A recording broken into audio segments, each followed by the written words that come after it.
Hi అండి. ఈరోజు recipe పచ్చిమిర్చి చికెన్ పకోడా. కారపొడితో అందరూ చికెన్ పకోడా ట్రై చేసి ఉంటారు. బట్ పచ్చిమిర్చితో చికెన్ పకోడా ట్రై చేయండి. చాలా టేస్టీగా ఉంటుంది. దీనికోసం చికెన్ని 3-4 టైమ్స్ బాగా వాష్ చేసి పక్కన పెట్టుకోవాలి. అలాగే 2 స్పూన్స్ అంత కార్న్‌ఫ్లోర్, ఒక 4-5 చిల్లీస్‌ని కారానికి సరిపడా గ్రైండ్ చేసి పక్కన పెట్టుకోవాలి. అలాగే సాల్ట్, కొంచెం టేస్టింగ్ సాల్ట్, కొంచెం అల్లం వెల్లుల్లి పేస్ట్, ఒక స్పూన్ సోయా సాస్, అలాగే ఒక ఎగ్ తీసుకోండి. చికెన్లోకి 1 బై 1 యాడ్ చేసుకుంటూ ఎగ్, కార్న్‌ఫ్లోర్, పచ్చిమిర్చి పేస్ట్, సాల్ట్, టేస్టింగ్ సాల్ట్, అలాగే ఒక స్పూన్ సోయా సాస్, అల్లం వెల్లుల్లి పేస్ట్, వీటన్నిటినీ కూడా చికెన్కి యాడ్ చేసి 15 మినిట్స్ దాకా బాగా కలుపుకోండి. ఇలా 15 మినిట్స్ బాగా కలపడం వల్ల అన్ని స్పైసెస్ కూడా చికెన్కి బాగా పడతాయి. అలాగే ఈ చికెన్ని కుదిరితే 1 అవర్ లేదా 2 అవర్స్ దాకా మ్యారినేట్ చేసి పెట్టండి. ఫ్రిడ్జ్లోనే పెట్టాల్సిన పని లేదు, బయట కూడా పెట్టుకోవచ్చు.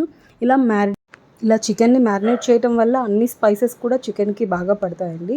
ప్యాన్లో ఆయిల్ బాగా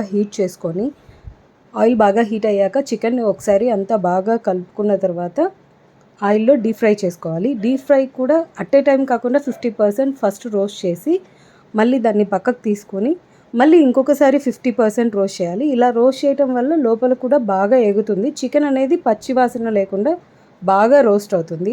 కారపొడితో ఎప్పుడు చికెన్ పకోడాని ట్రై చేస్తాము, బట్ పచ్చిమిరపకాయతో చికెన్ పకోడా ట్రై చేయండి, చాలా బాగుంటుంది. ఇలానే రోస్టీగా తినేయచ్చు, లేదా ఈ ప్రాసెస్ కూడా ట్రై చేయండి, చాలా బాగుంటుంది. ఈ ప్రాసెస్ కోసం అల్లం వెల్లుల్లి పేస్ట్, కట్ చేసి పెట్టుకున్న ఆనియన్, వెల్లుల్లి, పచ్చిమిర్చి, కొత్తిమీర, కరివేపాకు తీసుకొని కొంచెం ఆయిల్లో వీటన్నిటినీ వేసి ఒక 2 మినిట్స్ రోస్ట్ చేసుకోవాలి. ఎక్కువ రోస్ట్ చేయకూడదండి, ఎర్రగడ్డ ఎక్కువ రోస్ట్ అయితే బాగుండదు, కొంచెం పచ్చిగానే ఉండాలి.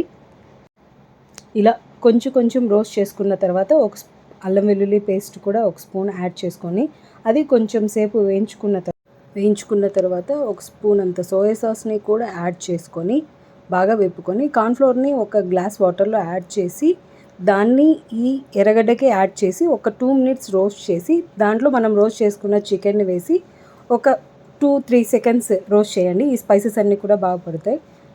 చాలా బాగుంటుంది చికెన్. ట్రై చేయండి ఒకసారి. Please like and share, subscribe to my channel. Thank you for watching.